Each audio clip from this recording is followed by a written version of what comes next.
సీతక్క గారికి, మా అన్నగారు పార్లమెంట్ సభ్యులు బల్లాం నాయక్ గారు, మీ అందరు కూడా సమ్మక్క సారళకు సందర్భంగా శుభాకాంక్షలతో పాటు మీ అందరు కూడా నమస్కారాలు తెలియజేసుకుంటూ, మా గౌరవ పెద్దలు అన్ని విషయాలు చెప్పడం జరిగింది. క్యాబినెట్లో చారిత్రాత్మకమైన క్యాబినెట్ మీటింగ్ ఇది. నేను 30 సంవత్సరాలుగా ఎమ్మెల్యేగా ఎంపీగా ఉన్నాను. కానీ ఇలాంటి మారుమూల ప్రాంతంలో కోట్లాది మంది కొలిచే దేవతల సమక్షంలో క్యాబినెట్ మీటింగ్ చేర్చుకోవడం, నిజంగా క్యాబినెట్ మంత్రిగా మాకు ఈ అవకాశం కల్పించిన గౌరవ ముఖ్యమంత్రి గారికి కూడా ఈ సందర్భంగా వారికి కూడా కృతజ్ఞత తెలియజేసుకుంటున్నాం. దాంతోపాటు 2 విషయాలు ఏంటంటే, యామ్ రోడ్ సంబంధించి మన భారతదేశంలో ఎక్కడ లేని విధంగా మా R&B శాఖ ద్వారా దాదాపు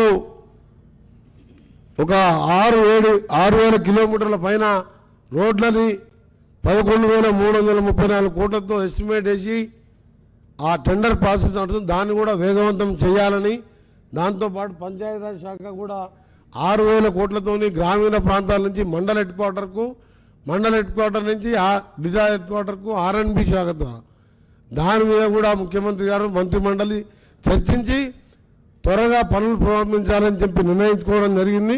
దాంతోపాటు మీకు తెలుసు, మన గౌరవ ముఖ్యమంత్రి గారే విద్యాశాఖ మంత్రి. నిన్ననే మనం చూసినాం, బాసర IITలో IIIT తరాలో జడిచర్లలో 200 కోట్లతో అక్కడ IIITకి శంకుస్థాపన చేసి విద్యతోనే అభివృద్ధి అని చెప్పి నమ్మే ముఖ్యమంత్రి గారు, మా ప్రజాప్రభుత్వం, మేము మంత్రులం ఈరోజు 20,000 కోట్లతో ఇంటిగ్రేటెడ్ స్కూల్స్ కడుతూ దేశ చరిత్రలో ఎక్కడ లేని విధంగా కుల మతాలకు అతీతంగా ఒకే దగ్గర స్కూళ్లు కూడా ప్రారంభించి వేగంగా పనులు నడుస్తున్న సంగతి తెలుసు. ఆ దశలో ఆ క్రమంలో భాగంగా నేను కోరగానే ఉస్మానియా కాకతీయ యూనివర్సిటీ తర్వాత పెద్ద యూనివర్సిటీ 2004-05లో నేను ఆ రోజు కాంగ్రెస్ ప్రభుత్వంలో రాజశేఖర రెడ్డి గారు ముఖ్యమంత్రిగా ఉన్నప్పుడు స్థాపించిన Mahatma Gandhi university law college యూనివర్సిటీలో ఇంజనీరింగ్ కాలేజు, MBA అన్ని కూడా కోర్సెస్ ఉన్నాయి. కానీ నేను అప్పటికెళ్ళి తెలంగాణ వచ్చినప్పటికెళ్ళి ఆ ప్రభుత్వాన్ని ఎన్నిసార్లు అడిగినా వాళ్ళు పట్టించుకోలే. ఈరోజు మా ముఖ్యమంత్రి గారు నేను కోరగానే మహాత్మా గాంధీ యూనివర్సిటీలో లా కాలేజీ ఏర్పాటు చేయడానికి వాళ్ళు ఈరోజు నిర్ణయం తీసుకొని రిజల్ట్ పాస్ చేస్తూ ఆ కాలేజీలో 24 కొత్త పోస్టులు, ఫార్మసీ కాలేజీలో 28 కొత్త పోస్టులు మంజూరు కూడా రాష్ట్ర కేబినెట్ ఆమోదం తెలిపింది. వీళ్ళందరూ కూడా ఈ సందర్భంగా గౌరవ ముఖ్యమంత్రితో పాటు మా మంత్రిమండలికి ఆ యూనివర్సిటీ ఆ ప్రాంత శాసనసభ్యునిగా మంత్రిగా ఇవన్నీ కూడా సెల్ఫ్ ఫైనాన్సింగ్ కోర్సెస్. మీకు తెలిసి అలా ఫార్మస్యూటికల్ ఇండస్ట్రీలో ఎంత డిమాండ్ ఉన్న, మొత్తం కరోనా కానీ అన్ని రంగాల్లో కూడా మన ఆ తెలుగు హైదరాబాదే తెలంగాణనే ముఖ్యంగా ఉంది. అలాంటి కాలేజీ కావాలని ఈరోజు వారు మన క్యాబినెట్ ఆమోదించడం అభినందనీయం. దానికి మా గౌరవ ముఖ్యమంత్రి గారికి శుభాకాంక్షలతో పాటు, అలాగే మా గౌరవ మంత్రివర్యులు మా సీతక్క గారితో పాటు మా గౌరవ మంత్రివర్యులు మేమందరం రోజు టీవీలో పేపర్లో చూస్తున్నాం.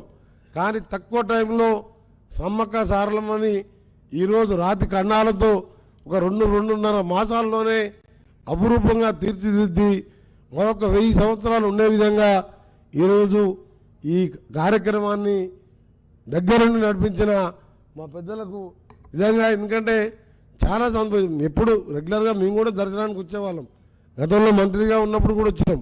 కానీ ఈరోజు చూసిన తర్వాత, ఈ వాతావరణం చూసిన తర్వాత ఒక జాతరే కాదు, ప్రతి ఆదివారం కానీ ప్రతిరోజు కూడా సమ్మక్క సారలను కొలుచుకోవడానికి ఈ ప్రాంతంలో చూడడానికి కంపల్సరీ అందరూ చూస్తారు. ఆ విధంగా ఏర్పాటు చేయడం నిజంగా మా ముఖ్యమంత్రి గారు ఇప్పుడే బహిరంగ సభలో చెప్పడం జరిగింది. ఒక మంచి కార్యక్రమాన్ని మనం ఎన్ని రోజులు ఉంటామని కాదు, మన పోయిన తర్వాత మనం ఏం చేశామన్నది, మన గురించి ఏమనుకుంటున్నామని ముఖ్యం.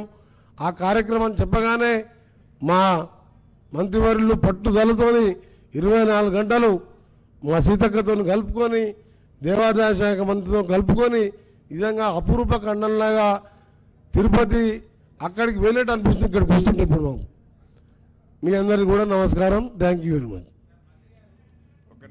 Mahatma Gandhi law college, pharmacy college, 13,500 కోట్ల R&B హ్యామ్ రోడ్స్, దేశంలో ఏ రాష్ట్రంలో డబుల్ రోడ్లు ఎవరు చేయలేని విధంగా పంచాయతీరాజ్ను 2 సంవత్సరాల తర్వాత మట్టి రోడ్ అనేది తెలంగాణలో కనిపించదు. ఇది ఈరోజు దాని గురించి సంబంధించి క్యాబినెట్ త్వరగా పనులు స్పీడప్ చేయాలని నిర్ణయం తీసుకోవడం జరిగింది. ఇప్పుడు గౌరవ మంత్రివర్యులు సీతక్క గారు మాట్లాడతారు.